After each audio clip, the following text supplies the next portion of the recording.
When a child's love reaches beyond hunger, beyond winter, even heaven itself is moved. This second collection brings together 5 unforgettable tales of devotion, stories where sons faced impossible trials, yet chose their parents above all else. These are not stories of wealth or power, but of quiet choices, tender sacrifices, and hearts so pure that even nature and kings and heaven itself were moved. Episode 5, Meng Zong, Winter Bamboo, When Heaven Answered a Son's Tears. In ancient China, during the time of the Wu Kingdom, there lived a young man named Meng Zong. He lost his father early and lived alone with his elderly mother, caring for her with quiet devotion.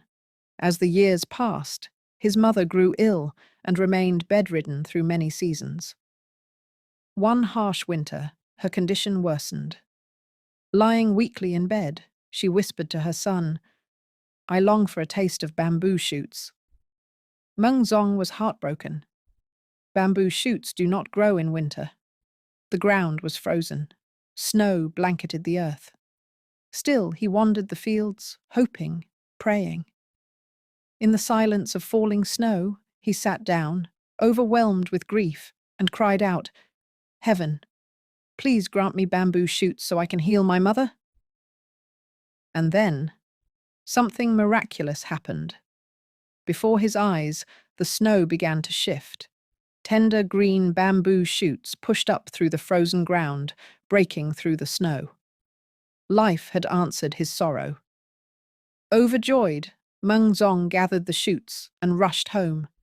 He cooked them into a warm dish and served it to his mother. She ate, and soon after, her strength returned. Years later, Meng Zong became a governor, respected for his integrity and loved by the people. But it was not his rank that made his name immortal. It was the winter day he wept for bamboo. The story of Meng Zong remains one of the most famous tales of filial piety in East Asian history. A son's pure heart moved heaven and brought spring to winter. Episode 6, Guo Ju, the Golden Cauldron, a test of love and hunger. Long ago, during China's Qin dynasty, there lived a man named Guo Ju. He lived in poverty, sharing a small home with his elderly mother, his wife, and their 3-year-old son. Each day, Guo Ju would labor for food and bring back just enough to feed the family. But the little boy, being young and hungry, would take most of it, often leaving nothing for the grandmother. Even when they tried to stop him, the boy's grandmother would quietly give up her share, feeding the child instead of herself. One day, Guo Ju spoke to his wife in a soft but serious tone. "We are too poor to feed everyone. Our son takes what little we have, and my mother goes hungry. A child, he can be born again, but a mother, once gone, cannot be replaced. I would rather lose a son than let my mother starve." His wife, torn and silent, agreed. So they wrapped the child in cloth and climbed the nearby hill. Guo Ju began to dig a small grave, tears in his eyes. But as he dug into the earth, something stopped his hands. There, buried in the soil, was a golden cauldron, shining with light. On its surface were engraved these words: "This cauldron is a gift from heaven to the filial son, Guo Ju. No official shall take it from him. No other may claim it." Guo Ju and his wife fell to their knees in astonishment and gratitude. With this gift, they were able to feed both child and mother from then on. Guo Ju is now remembered as one of China's 24 filial exemplars, a man whose love for his mother was tested by hunger and answered by heaven.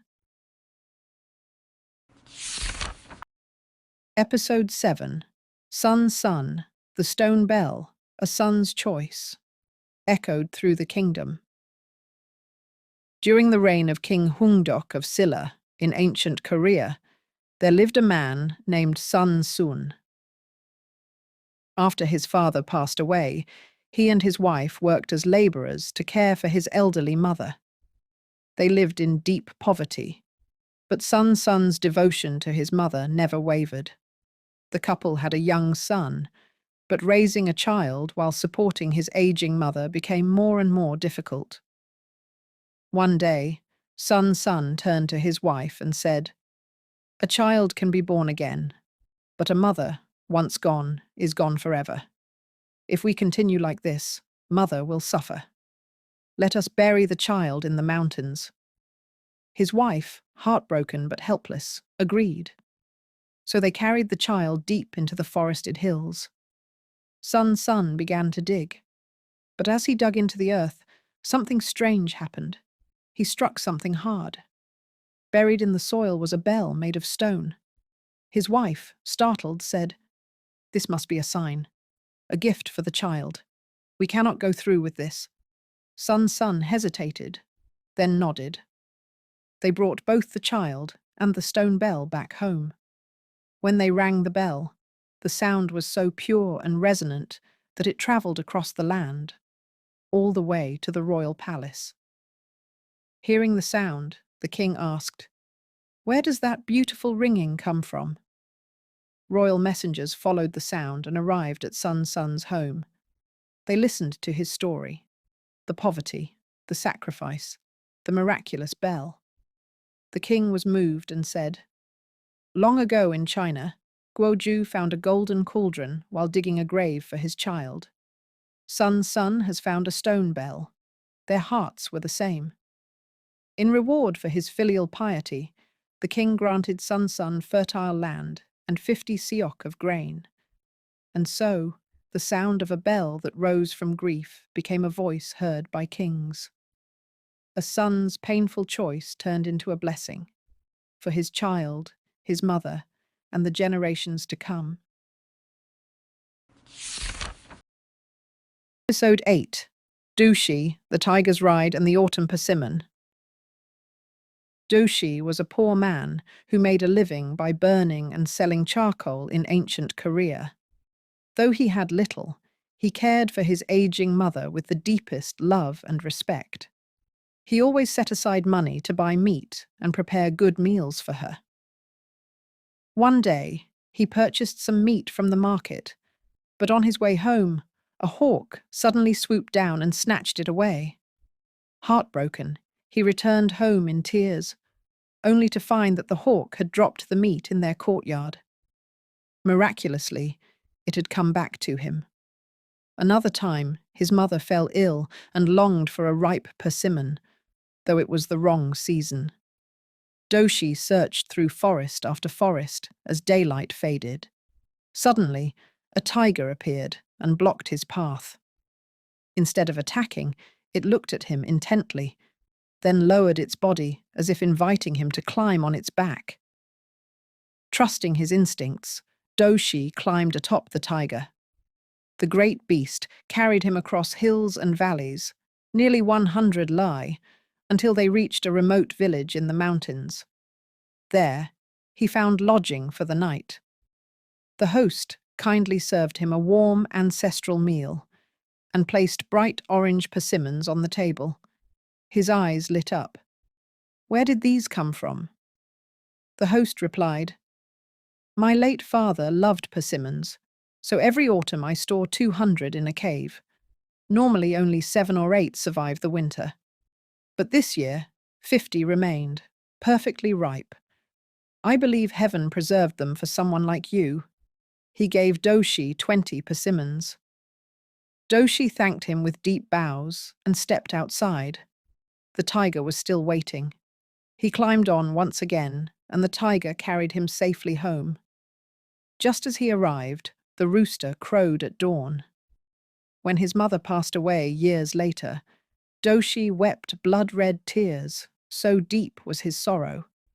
And so the man who once rode a tiger for a single persimmon became a legend, not because of miracles, but because of the heart that moved them. Episode 9. Kai Shun, the mulberries in 2 baskets. During the Eastern Han Dynasty of China, there lived a young man named Kai Shun. He was poor, but deeply devoted to his widowed mother, caring for her with quiet and constant love. In those days, war and famine swept across the land, and the government imposed heavy taxes on every household. One day, while Kai Shun was in his yard, he climbed the mulberry tree to pick fruit for his mother.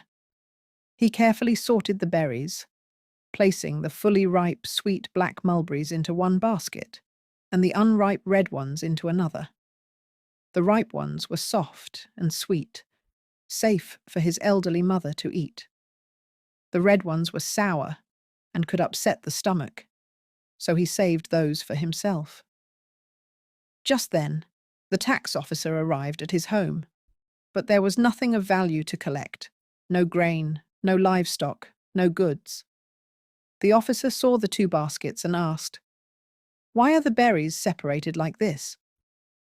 Kai Shun bowed and replied, "The black mulberries are ripe and sweet.